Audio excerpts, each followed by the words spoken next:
पहले ही देरी कर चुके हैं।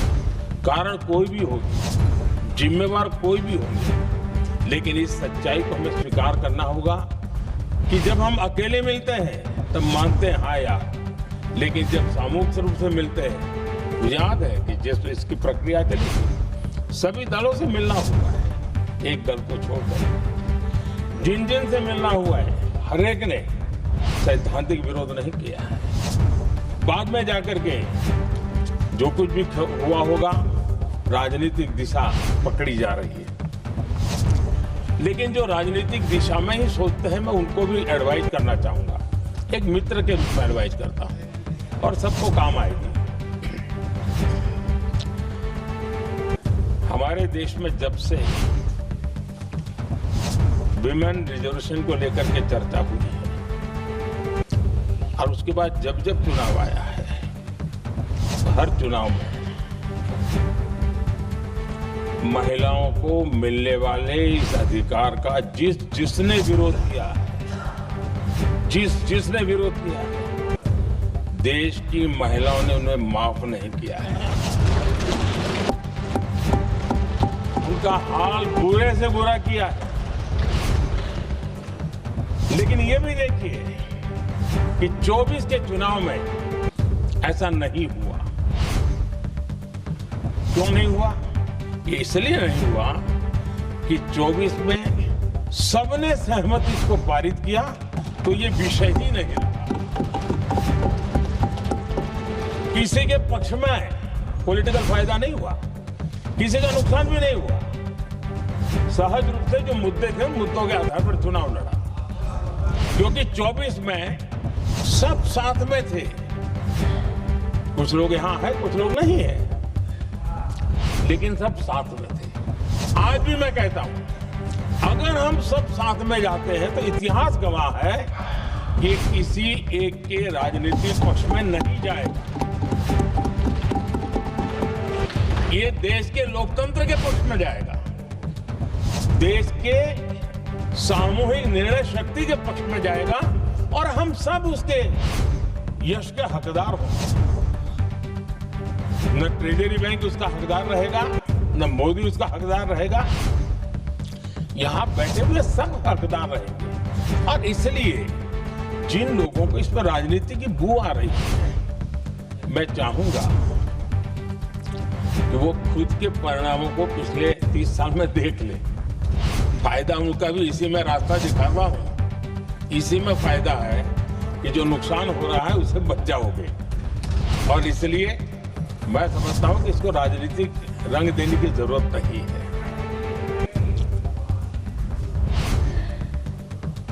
आदरणीय अध्यक्ष जी, मुझे याद है तब तो मैं शासकीय व्यवस्था की राजनीति में नहीं था, मैं एक संगठन के कार्यकर्ता के नाते काम करता था।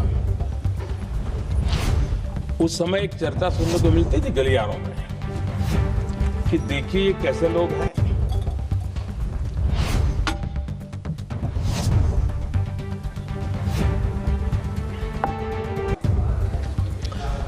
पंचायतों में आरक्षण देना है तो बहुत आराम से दे देते हैं, लेकिन आप कह रहे तो कह रहे हैं।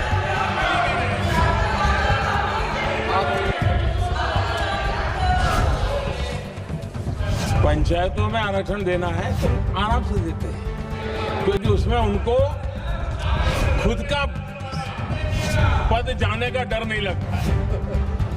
उसको लगता है हम सुरक्षित यार वहां दे दो।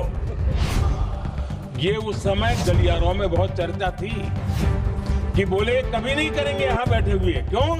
क्योंकि उनका कुछ जाएगा। और इसलिए और बगे पंचायत का हो जाता है, 50% तक पहुंच गए। मैं राजनीतिक दृष्टि से और भी एक बात समझाना चाहता हूं साथियों। आज से 25 साल 23 साल पहले जिसने भी विरोध किया तो विरोध राजनीतिक सतह से नीचे नहीं गया था। आज ऐसा समझने की गलती मत करना। पिछले 25-30 साल में ग्रासरूट लेवल पे पंचायती चुनाव व्यवस्था में जीत करके आई हुई बहनों में एक पॉलिटिकल कॉन्शियसनेस है।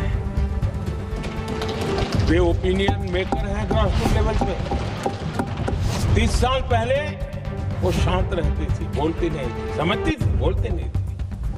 आज वो वोकल है और इसलिए अब जो भी पक्ष विपक्ष होगा, वो जो लाखों बहनें कभी न कभी पंचायत में काम कर चुकी है, प्रतिनिधित्व कर चुकी है, जनता के सुख दुख की समस्याओं को गहराई से देखा है, वो आंदोलित है।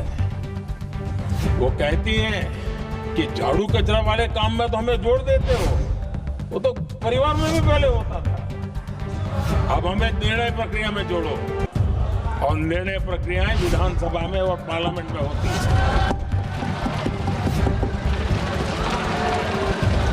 और इसलिए मैं राजनीतिक जीवन में जो लोग प्रगति चाहते, मैं किसी भी सांसद की बात करता हूं, किसी भी एमएलए की बात करता हूं, ये दल वो दल की बात मैं नहीं कर रहा हूं। जो भी राजनीतिक जीवन में सफलतापूर्वक आगे बढ़ना चाहते हैं, उनको ये मान के चलना पड़ेगा कि पिछले 25-30 साल में लाखों बहनें ग्रासरूट लेवल पर लीडर बन चुकी हैं। अब उनके अंदर सिर्फ यहां 33% का नहीं, वहां भी वो आपके फैसलों को प्रभावित करने वाली है। और इसलिए जो आज विरोध करेंगे, उसको लंबे समय तक कीमत चुकानी पड़ेगी, लंबे समय तक कीमत चुकानी। और इसलिए राजनीतिक समझदारी भी इसी में है कि हम ग्रासरूट लेवल पर महिलाओं की जो पॉलिटिकल लीडरशिप खड़ी हुई है, उसको आपने अब कंसीडर करना पड़ेगा। यहां मैंने सुना हमारे मुलायम सिंह जी थे, तब से एक विषय चला रहे हैं, उनके परिवार वाले भी चला रहे हैं। आप देश की बहनों पर भरोसा करो ना, उनकी समझदारी पर भरोसा करो। एक बार 33% बहनों को यहां आने दो, आकर के उनको निर्णय करने दो, किसको देना है, किसको नहीं देना है, इस वर्ग को देना, उस वर्ग को देना, करेंगे वो निर्णय। हम उनके सामर्थ्य पर आशंका क्यों करते भाई? एक बार आने तो दो, उनको आने तो दो।